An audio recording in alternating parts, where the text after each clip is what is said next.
آپ سوچئے ایک طالب علم کے پیچھے 1000 شیاطین، جس سے وہ طالب علم روزانہ لڑتے جھگڑتے اس مقام و مرتبہ پر پہنچتا ہے. اس طالب علم کو اپنا فیوچر اور اپنی دنیا بھی معلوم ہے کہ میرے لیے دنیا میں کوئی حصہ نہیں ہے، جو ٹوٹا پھوٹا مل جائے گا اللہ تبارک و تعالیٰ اسی کے اندر برکت دیں گے. اس کے باوجود بھی اس نے اپنی زندگی کو، اپنی دنیا کو، اپنی زندگی سے، اپنے فیوچر سے کھیلا، اور اس کے بعد جب وہ اس مقام پر پہنچتا ہے تو اس کو طرح طرح سے پریشان کیا جاتا ہے. اب ابلیس کے جتنے بھی لشکر ہیں شیاطین، وہ سب کے سب آرام کی نیند سو رہے. کیوں؟ کیونکہ ابلیس پٹریا انداز میں کہتا ہے ارے بھائی جو کام ہم 15 سال تک نہیں کر پا رہے ہیں اس کام کو تو کون انجام دے رہا ہے؟ مسجد کے کرسچیان لوگ یہ ذمہ ادا کر رہے ہیں. اس کام کو کون انجام دے رہا ہے؟ مسجد کے کرسچیان. آپ میں سے جتنے لوگ بھی بیٹھے ہوئے ہیں اور یہ پورا تینوں مالا پھل ہے، ہر کوئی ایک کان سے کھیپی نکال دے اور کھول کر سنے کان. آپ میں سے کتنے ہیں جو اپنے بچوں کو حافظ بنانا چاہتے ہیں؟ میں سب سے سوال کرتا ہوں، کون ہے جو حافظ بنانا چاہتے ہیں؟ کون ہے جو عالم بنانا چاہتے ہیں؟ یہ جو مسلم معاشرہ کے اپنے آپ کو سربراہ کہلاتے ہیں اور اپنے آپ کو بڑا لیڈر مانتے ہیں، ارے ان سے وہ تو اپنے آپ کو دیندار کا ٹھیکیدار سمجھ لیے. وہ یہ سمجھتا ہے کہ میں ہی خدا ہوں، میں ہی رب العالی ہوں. یہ کیسی عجیب بات ہے بتائیے. سب سے پہلی بات تو میں یہ کہوں کہ مالدار کے لڑکے جو ہے نا مدارس کے اندر جاتے ہی نہیں ہیں. اب جو جا رہے ہیں غربا کے بچے جا رہے ہیں، مسکین کے بچے جا رہے ہیں، اور وہ بیچارے یہ جو آج کل ہم لوگ نماز پڑھ رہے ہیں اور ہمارے سروں کے اوپر ٹوپیاں ہیں، ہمارے چہروں پر داڑھی ہے، یہ وہی علماء کرام کی دین ہے جس کے متعلق اور جس کے ہم شکوہ شکایت کرتے ہیں اور جس کی ہم غیبت کرتے ہیں. میں ایک سوال کیا، آپ میں سے کتنے ہیں جو اپنے بچوں کو مفسر بنانا چاہتے ہیں؟ کتنے ہیں؟ یہاں ہر قسم کے لوگ ہوں گے، غربا و مساکین بھی ہوں گے. چونکہ اس مسجد کے اندر جمعہ کے دن مختلف جگہوں سے لوگ آتے ہیں اور ہر کوئی اپنے اپنے محلے کا اپنے اپنے طور پر کچھ نہ کچھ ذمہ داری ہوگا. میں آپ سے ایک کوشچن کرتا ہوں، کتنے لوگ ایسے ہیں جو اپنے بچے کو حافظ بنانا چاہتے ہیں؟ کتنے لوگ ایسے ہیں جو اپنے بچوں کو عالم بنانا چاہتے ہیں؟ مطلب اتنی پبلک میں صرف ایک ہاتھ نظر آ رہا ہے، بس صرف ایک ہاتھ. کیوں؟ آپ اپنے بچوں کو حافظ بنانا نہیں چاہ رہے، آپ اپنے بچوں کو عالم بنانا نہیں چاہ رہے ہیں، آپ اپنے بچوں کو مفسر بنانا نہیں چاہ رہے. کیوں؟ معلوم وجہ میں بتاتا ہوں. وجہ یہ ہے کہ آپ دیکھ رہے ہیں کہ مسجد کے جو امام ہیں، یہ جو علماء کرام ہیں، یہ ان کی کوئی دنیا نہیں ہے، ان کا کوئی فیوچر ہی نہیں ہے. یہ کیا کھائیں گے، اپنے بیوی بچوں کو کیا کھلائیں گے، اس ڈر سے، معیشت کے ڈر سے ہر کوئی بھی اپنے بچوں کو عالم نہیں بنا. یہی وجہ ہے. یہ نہیں بتائیے، دل پر ہاتھ رکھ کے. ابھی ہمیں جو علماء کرام ملے ہوئے ہیں مسجدوں کے اندر، انہیں ان کی عزت کیجیے، ان کی عزت کیجیے، ان کی تعظیم کیجیے. اگر نہیں کریں گے تو وہ وقت دور نہیں، وہ ایام دور نہیں کہ آپ کو مسجد کے اندر نماز پڑھانے والے امام بھی نہیں ملیں گے. چونکہ یہ میرا تجربہ ہے اور میں دیکھ رہا ہوں جتنے بھی بچے فارغ ہو رہے ہیں وہ ہر کوئی کس میں بھاگ رہے ہیں؟ کاروبار میں بھاگ رہے ہیں. اور کیوں نہیں بھاگیں گے؟ اچھا، یہ جو مسجد کی کمیٹیاں ہیں اور یہ جو ٹیرسٹ ہے، وہ یہ سوچتے ہیں، علماء کو اتنا حقیر سمجھتے ہیں، پاؤں کا دھول سمجھتے ہیں، وہ یہ سوچتے ہیں کہ بیچارہ مجبوری میں لگا کچھ آتا جاتا ہے. ایسا نہیں ہے. ارے آپ نے دنیاوی علم حاصل کیا، اللہ آپ کو روزی دے رہا ہے. جو 15 سال اللہ کی رضا کے لیے، اللہ کی خوشنودی کے لیے لگا دیا ہے اور اس کے اندر اتنا دماغ ہے، ساری حدیثوں کو پڑھا ہے، قرآن کریم کو سمجھا ہے، قرآن کریم کی تفسیر کو سمجھا ہے، اللہ اسے بھوکا نہ دے گا. وَمَا مِن دَابَّةٍ فِي الْأَرْضِ إِلَّا عَلَى اللَّهِ رِزْقُهَا إِنَّ اللَّهَ هُوَ الرَّزَّاقُ ذُو الْقُوَّةِ الْمَتِينُ. اگر یہ بات ہے مسجد کے کمیٹیوں کے ذہن کے اندر اور مسلم سماج کے جو سربراہ ہے ان کے ذہنوں کے اندر ہے تو یہ آپ کی بے وقوفی پن ہے، احمقانہ پن ہے. اس بات کو نکال دیجیے. اگر آج علماء اکرام اس منبر رسول کو چھوڑ دے اور مسند درس کو چھوڑ دے اور وہ کاروبار میں جائے تو اللہ تبارک و تعالیٰ انہیں ادھر بھی خوب ترقی دیں گے. آپ اسے مجبور مت سمجھیں.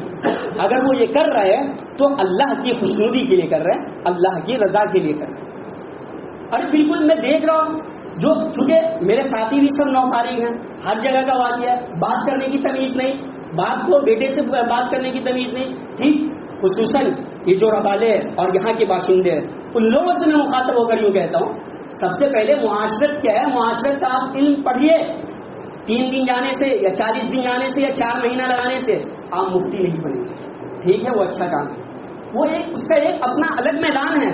وہ کیا جا رہا ہے. ہم کیا سمجھتے ہیں؟ 4 مہینے ہم لگا لیے, ایک مفتی سے آگے بڑھ گئے, 4 مہینے ہم لگا لیے, ایک عالم دین سے آگے بڑھ گئے. نہ بیٹھنے کا سلیقہ ہے, نہ بات کرنے کا سلیقہ ہے. یہ سب کیا ہے؟ آج مساجد کے ذمہ دار وہ لوگ بیٹھے ہوئے ہیں جنہیں نماز کے اندر کھڑے ہونے کا ڈھنگ سے طریقہ معلوم نہیں. کیا ہوگا اگر مسلم معاشرہ کی میں بات کر رہا ہوں, اگر کوئی غریب آدمی, کوئی مسلمان سادہ مزاج شخص کیا سمجھتا ہے مسجد کے اندر اور مدرسوں کے اندر انصاف ملے گا.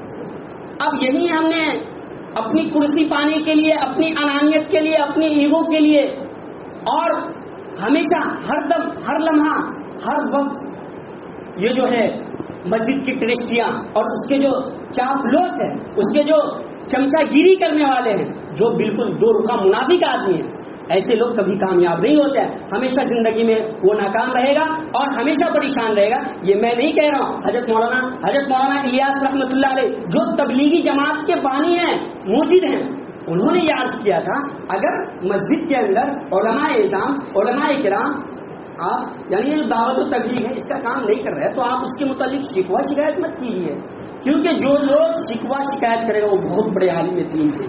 حضرت مولانا الیاس رحمۃ اللہ علیہ, اندیشہ ہے اس بات کا کہ اس کا خاتمہ جو ہو کفر پر ہو اور مرنے کے بعد جو اس کا چہرہ ہے قبلہ کی طرف سے پھر جائے.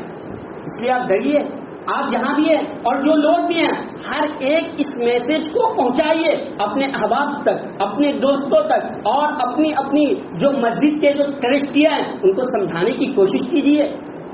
وہ ابلیس سے جو وعدہ کر رہے ہیں, مطلب یہ کہ ایک تو اللہ تبارک و تعالیٰ کا وعدہ ہے اور دوسرا ابلیس کا وعدہ ہے. آپ نے اللہ سے ہاتھ چھوڑا کر ابلیس یعنی شیطان کا جو سردار ہے ان سے وعدہ کر لیے, اور ایک طالب علم جو 15 سال لگا کر آتا ہے اسے اس کا جینا آپ نے حرام کر دیا. میں صرف یہ کہ آپ لوگ حافظ بنانا چاہتے ہیں, میں کھل کر بولتا ہوں, اتنے افراد میں سے صرف ایک شخص نے ہاتھ اٹھایا کہ میں بناؤں گا. نہ صرف یہ کہ آپ لوگ بلکہ علماء کرام بھی اپنے بچوں کو پڑھانا نہیں چاہ رہے, ائمہ اعظام بھی اپنے بچوں کو مدرسوں میں ڈالنا نہیں چاہ رہے. کیوں؟ یہ تو ائمہ کرام کی بات بولو, بلکہ وہ ائمہ کرام جو شادی شدہ ہیں, جو فیملی والے ہیں, اور ان کے جو صاحبزادے ہیں, ان کے جو لڑکے ہیں, وہ خود بھی پڑھنا نہیں چاہ رہے. کیوں؟ وجہ معلوم؟ کیونکہ اس کو معلوم ہے کہ میرے والد محترم مسجد کے امام ہیں, چاروں طرف سے لوگ پریشان کر رہے ہیں, ان کی زندگی اجیرن بن چکی ہے, میں کیوں پڑھوں؟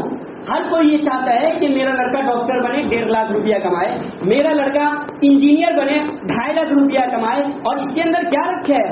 یہ ساری شکایت علماء اعظام کے جو صاحبزادے ہیں ان کے پاس بھی ہے, آپ لوگوں کے پاس بھی ہے, خود علماء کرام کے پاس بھی ہے.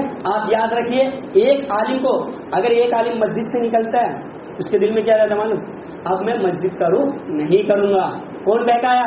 شیطان نہیں بہکایا, ابلیس نہیں بہکایا, مسجد کے ٹرسٹان ذمہ دار ہے. مسجد کے جو ذمہ داران ہیں اس کو جواب دینا پڑے گا کہ ایک عالم 1000 عابد پر کیا ہے؟ بھاری ہے. یعنی ایک عالم ہزاروں کے مجمع کو سنبھال سکتا ہے, لیکن اگر 1000 عابد چاہے تو نہیں سنبھال سکتا ہے. اس کو کس نے گمراہ کیا؟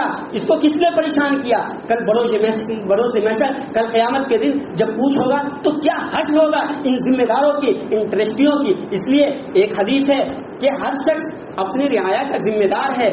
تو آپ نے جو ذمہ داری لی ہے, آپ کے اندر اگر وہ قابلیت ہے, صلاحیت ہے, تو آپ اس کو انجام دیجیے. ایسا نہیں کہ ہم مسجد کے صدر بن گئے, ہم مسجد کے خزانچی بن گئے, ہم مسجد کے ممبر بن گئے, مہینے میں 1 دن آ رہے ہیں, شروع گل کر کے چلے جا رہے ہیں. مسجد کے اندر امام کی کیا حالت ہے, امام کی طبیعت ناساز ہے, اس کی کیا ضرورت ہے, کوئی پوچھ تاچھ نہیں, کوئی خیریت نہیں. مؤذن کیا کر رہے ہیں, ان کو کیا پریشانی لائے گی, کوئی یہ نہیں. تو اس کے متعلق پوچھ نہیں ہوگی. وَلَا تُسْأَلُنَّ يَوْمَئِذٍ عَنِ النَّعِيمِ. الغرض باتیں بہت ساری ہیں. اللہ تبارک و تعالی ہم سب کو یہ جو موجودہ دور کے ہمارے علماء اعظام ہیں, ایک بات اور میں بتاتا چلوں, ہندوستان کے اندر ہم اور اسی طریقے سے جو ہمارے مذہب کے علاوہ ہیں, خواہ وہ کسی بھی مذہب سے تعلق رکھتا ہو, اگر اس وقت ہم راحت کی سانس لے رہے ہیں, اے سی کے اندر بیٹھے ہوئے اور مسجدوں کے اندر نماز ادا کر رہے ہیں, تو علماء کی قربانی کی دین ہے. انہوں نے اپنی جان کی قربانی دی, اپنے بچوں کی قربانی دی, ساری قربانی دے کر انہوں نے اپنے دین کی بھی حفاظت کی, اپنے اسلام کی بھی حفاظت کی, اپنے ایمان کی بھی حفاظت کی اور اپنے اس ملک کو یعنی ہندوستان کی بھی حفاظت کی. اگر دین ہے احسان ہے تو علماء اعظام کی ہے. اس لیے میں ہر شخص کو یہ پیغام دینا چاہتا ہوں, خواہ وہ کہیں سے بھی تعلق رکھتا ہو, خواہ وہ باندرا سے تعلق رکھتا ہو یا اگر کوئی گاؤں سے یا بستی سے تعلق رکھتا ہو, اپنے قریبی مسجد کے ائمہ اعظام کی علماء کرام کی حفاظت کیجیے. آخری بات کہہ کر میں اپنی بات کو ختم کرتا ہوں. آپ نے دنیا کے اندر دیکھا ہو, ایک مثال دیتا ہوں. نسبت بہت بڑی چیز ہے, ہم لوگ یہ سمجھتے نہیں.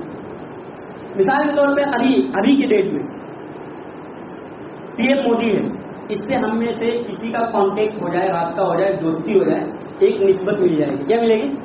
نسبت حاصل ہو جائے گی. اب جس شخص کو یہ نسبت ملی ہے, یہ تعلق اور یہ جو کانٹیکٹ ملا ہے, وہ اس کے اوپر بڑے فخریہ انداز میں بولے گا اور بہت ناز کرے گا, بھائی کیا میرے کانٹیکٹ میں تو پی ایم مودی ہے, میں کچھ بھی کرا سکتا ہوں. جبکہ پی ایم مودی بھی ختم ہونے والا ہے, دنیا بھی ختم ہونے والا ہے, اور جس شخص کا تعلق ہوا ہے اس کو بھی ایک دن مرنا ہے. چونکہ دنیا فانی ہے, دنیا میں پائے جانے والی جتنی بھی چیزیں ہیں ہر ایک کو ختم ہونا ہے. اب ذرا ادھر آئیے, دینی لائن میں آئیے. ایک حافظ قرآن حفظ کرتا ہے, اور اللہ تبارک و تعالیٰ کی صفت میں سے یہ بھی ہے انا نحن نزلنا الذکر وانا لہ لحافظون. قرآن کریم کو ہم نے ہی نازل کیا ہے اور ہم ہی اس کے کیا ہے, محافظ ہیں, حفاظت کرنے والے ہیں. حفاظت کرنے والے ہیں.